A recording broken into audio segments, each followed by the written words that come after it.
नमस्कार मैत्रिणींनो, आपल्या रुचा क्रिएशन या चॅनलवरती मी आपले स्वागत करत आहे। तर मैत्रिणींनो, आजच्या व्हिडिओमध्ये आपण एका 9 ते 10 वर्षाच्या मुलीच्या मापाची प्लाझो पॅन्टचं कटिंग जे आहे ते बघणार आहोत। सोबतच ती शिवायची कशी म्हणजे त्याच्या स्टिचिंगचा सुद्धा माहिती आपण आजच्याच व्हिडिओमध्ये पाहणार आहोत। तर या पॅन्टसाठी जी काही माप लागणार आहे ती माप मी इथे स्क्रीनवरती दिलेली आहेत। जर चॅनलवरती नवीन असाल तर चॅनलला सबस्क्राइब करा आणि सोबतच व्हिडिओला लाईक करा। ते तुम्ही पाहू शकता आपण 4 पदरी इथे घडी केलेली आहे। तर हा आहे डबल फोल्ड आहे। त्यानंतर पुन्हा एकदा अजून एकदा घडी घालून मी याची 4 पदरी घडी तयार करून घेतलेली आहे। तर सर्व पदर जे आहे एकदम व्यवस्थित करून घेतले।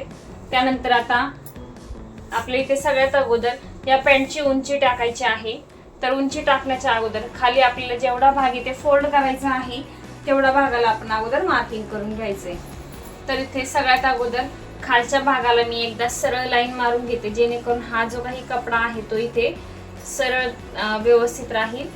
तर आता ही लाईन मारून झाल्यानंतर मी 1 इंचावरती याला मार्किंग करतेय। 1 इंचावरती मार्किंग करून ही सरळ रेषा मी मारून घेतली।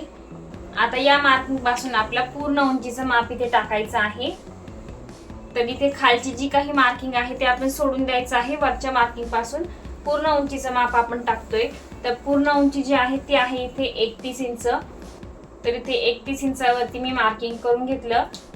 31 इंचावरती मार्किंग करून सरळ रेषा मारून घेतलेली आहे। आता यानंतर इथे वरच्या साईडला तुम्हाला जेवढं तुमचं जर इलास्टिक जे आहे ते 1 इंचाचं जर असेल तर 1 इंच आपल्यापेक्षा आपला अर्धा इंच पुन्हा ऍड करून 1.5 इंचाचं इथे वरती मार्किंग करायचं आहे। जर इलास्टिक तुमच्याकडे 1.5 इंचाचं असेल तर तुम्ही इथे 2 इंचाचं मार्किंग करायचं आहे। तर माझ्याकडे जे इलास्टिक आहे 1.5 इंचाचं आहे, तर त्यासाठी मी इथे 2 इंचावरती मार्किंग करून घेतलेलं आहे। आणि इथे 2 इंचावरती आपण सरळ लाईन मारून घ्यायची आहे। तर आता हा जो काही इलास्टिकचा भाग आहे हा कमरेकडचा भाग आहे आणि त्यानंतर जे आपण 1 इंचाचं मार्किंग एक्स्ट्रा टाकलेलं आहे तो बॉटम कडचा भाग आहे। आता या साईडला आपण कमरेचं माप टाकतोय। तर कमरेचं जे माप आहे ते पूर्ण माप आहे 25 इंच। 25चा चौथा भाग झाला 6.25 इंच आणि प्लस त्यामध्ये आपण 2 इंच लुजिंग देणार आहोत। तर मी इथे 8.25 इंचावरती मार्किंग करून घेतलं, लुजिंग टाकलं। त्यानंतर जेवढं हे माप आपण टाकलेलं आहे तेवढंच माप आपण पुन्हा एकदा खाली टाकून घ्यायचं आहे आणि ही सरळ लाईन इथे मारून घ्यायची आहे। आता या सरळ लाईन वरती आपल्याला आसनचा भाग टाकायचा आहे, म्हणजे सीट घेर टाकायचा आहे। तर सीट घेर आपण कशा पद्धतीने काढायचा आहे, तर जेवढा आपण इथे कमरेचा भाग टाकलेला आहे तो आहे इथे 8 इंच। तर 8 इंचामध्ये 1.5 इंच ऍड करून आपल्याला इथे हे सीट घेराचं माप टाकायचं आहे। तर मी इथे 9.5 इंचावरती मार्किंग करून सरळ लाईन मारून घेतलेली आहे। आता या सरळ लाईनीवर आपल्याला 2 इंचाचं मार्किंग करायचंय। आता या 2 इंचाच्या लाईन पासून आपल्याला ही जी सरळ लाईन आपण मारून घेतलेली आहे तिथे आपल्याला अशा पद्धतीने गोल आकार देऊन घ्यायचा आहे, म्हणजे जे प्रमाणे आकार इथे देऊन घ्यायचा आहे। आता सगळ्यात खालची जी काही बाजू आहे तिथे आपल्याला आता बॉटमचं माप टाकायचंय। तर बॉटमचं जे काही माप आहे ते आहे, तर ते प्लाझो पॅन्ट आपण शिवतो त्याच्यामुळे हा जो काही फ्लेअर आहे आपण इथे जास्त घेतलेला आहे। तर 9.5 इंचावरती मी इथे हा घेर टाकलेला आहे। तुम्हाला हवं असेल तुम्ही जास्त इथे एक्स्ट्रा वाढवू शकता, किंवा ही जी पॅन्ट आहे तुम्हाला स्ट्रेट पॅन्ट सारखी शिवायची असेल तर हा जो काही बॉटमचा भाग आहे तुम्ही इथे कमी सुद्धा करू शकता। तर यानंतर मी इथे 1 इंच लुजिंग साठी ठेवलेला आहे। आता हा जो भाग आहे आपल्याला इथे जोडून घ्यायचा आहे। तर अशा पद्धतीने ही लाईन आपल्याला जोडून घ्यायची आहे सरळ। तर ही आपली शिलाईची लाईन झाली। त्यानंतर हे जेवढं 1 इंच घेतलेलं आहे तेवढंच 1 इंच मी इथे सीट भागाच्या बाहेर सुद्धा घेतेय आणि ती लाईन सुद्धा आपली इथे जोडून घ्यायची आहे अशा पद्धतीने। आता हे मार्किंग जे आहे आपलं कंप्लीट झालंय। आता या पॅन्टची आपण कटिंग करून घेऊया।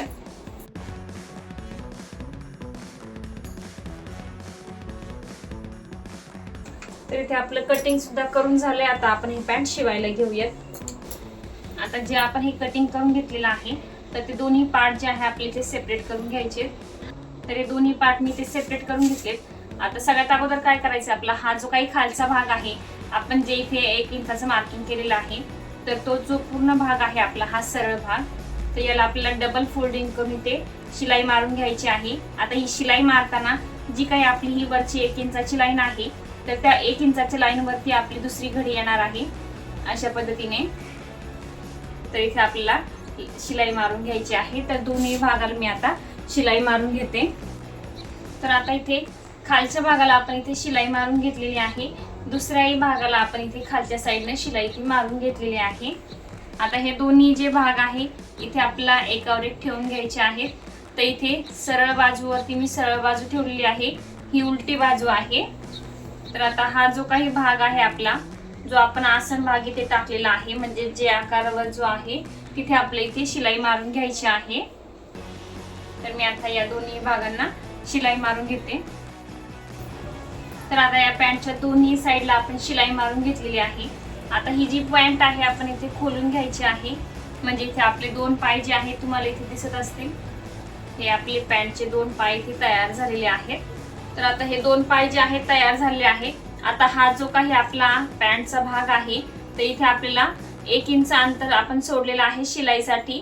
तर इथे आपण 1 इंचाचं अंतर सोडून संपूर्ण या भागाला शिलाई मारून घेऊयात। तर या टोकापासून आपल्याला स्टार्ट करायचं आहे ते पूर्ण शिलाई मारून दुसऱ्या टोकापर्यंत आपल्याला शिलाई मारायची आहे। तर इथे मी डबल स्टिच मारून घेतेय। तर आता इथे या पॅन्टला आपण शिलाई मारून घेतलेली आहे। इथे तुम्ही पाहू शकता आपण संपूर्ण पॅन्टला इथे शिलाई मारून घेतलेली आहे। इथे आपली बेसिक पॅन्ट तयार झालेली आहे। आता हा जो काही आपला कमरेकडचा भाग आहे तर या कमरेकडच्या भागाला आपल्या इथे अर्धा इंच मुडपून शिलाई मारून घ्यायची आहे संपूर्ण कमरेला। तर आता इथे या भागाला आपण अर्धा इंच मुडपून शिलाई मारली आहे। आता हा जो भाग आहे आपल्याला 1 इंच असा फोल्ड करायचा आहे आतल्या बाजूने आणि त्याला आपल्याला शिलाई मारून घ्यायची आहे।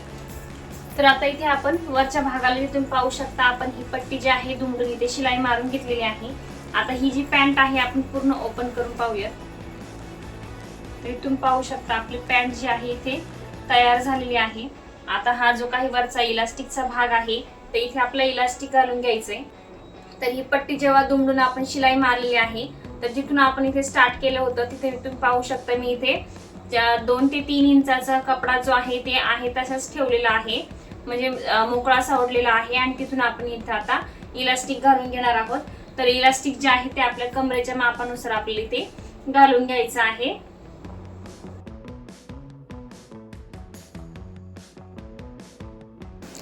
तर आता जेवढं आपलं कमरेचं माप आहे त्या कमरेच्या मापापेक्षा 2 इंच इलास्टिक जे आहे तिथून आपल्याला कमी घ्यायचं आहे। तर इथे मी 25 इंचाची कंबर होती, 23 इंचाचं इथे इलास्टिक जे आहे कट करून घेतलेलं आहे। हे इलास्टिक जे आहे ते पिनेच्या साहाय्याने आपल्या नाडीपट्टीमध्ये ओवून घ्यायचं आहे। आता हे इलास्टिक जे आहे तुम्ही इथे पाहू शकता मी संपूर्ण नाडीमध्ये इथे घालून घेतलेलं आहे। यानंतर आता हे इलास्टिक आपल्याला जोडून घ्यायचं आहे आणि हे इलास्टिक व्यवस्थित आतमध्ये घालून आपण जो भाग इथे ओपन ठेवलेला आहे त्या ओपन भागावरती आपल्याला शिलाई मारून घ्यायची आहे। तर आता इथे तुम्ही पाहू शकता पॅन्ट जी आहे आपली इथे तयार झालेली आहे। तर या प्लाझो पॅन्टचा जो काही फायनल लुक आहे तुम्ही इथे शेवटी फोटोमध्ये सुद्धा दिलेला आहे। खूप सुंदर अशी पॅन्ट जी आहे आपली इथे तयार झालेली आहे। तर व्हिडिओ कसा वाटला नक्की कमेंट करून सांगा आणि व्हिडिओ जर आवडला असेल तर नक्की व्हिडिओला लाईक करा। भेटूया पुढच्या व्हिडिओमध्ये।